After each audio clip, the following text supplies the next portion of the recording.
কিন্তু প্রত্যেকদিন বিকেল 5টায় আড্ডা 24/7 বেঙ্গলি চ্যানেলে শুরু হয়ে গিয়েছে পিএসসি জিকে এক্সপ্রেস, যেটা পিএসসি থেকে শুরু করে রেলওয়ে এবং এসএসসি সমস্ত এক্সামের কমন জিকের ক্লাস সকলে করবে। কিন্তু এখন থেকে প্রতিদিন তোমাদের জন্য থাকছে এই জিকে এক্সপ্রেস ক্লাসটারই হোমওয়ার্কের প্রথম প্রশ্ন হচ্ছে ভারতের প্রথম শহীদকে।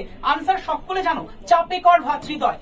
নেক্সট প্রশ্ন, 5টা হোমওয়ার্ক দেবো। ইন্ডিয়ান মিলিটারি একাডেমি কোথায় অবস্থিত সকলে জানো, দেরাদুনে কিন্তু অবস্থিত, উত্তরাঞ্চলে যেটা আছে। নেক্সট, নিচের কোনটি পুনেতে অবস্থিত? পুনেতে অবশ্যই army school of physical training পুনেতে অবস্থিত। অ্যান্ড নাম্বার 4, নাভাল একাডেমি কোথায়? Kochi is the correct answer. এবং নাম্বার 5, ভারতীয় সেনাবাহিনীর ডাকনাম কি?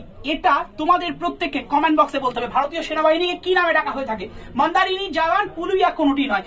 ফটাফট অ্যান্সার দাও সকলে। আর অবশ্যই এই ক্লাসগুলোর ক্লাস পিডিএফ পেতে 7908913089 নাম্বারে হোয়াটসঅ্যাপ করে হাই লিখে পাঠাও। হোয়াটসঅ্যাপ গ্রুপে জয়েন করে সম্পূর্ণ ফ্রিতে পিডিএফ তোমরা পেয়ে যাবে। ভালো থেকো।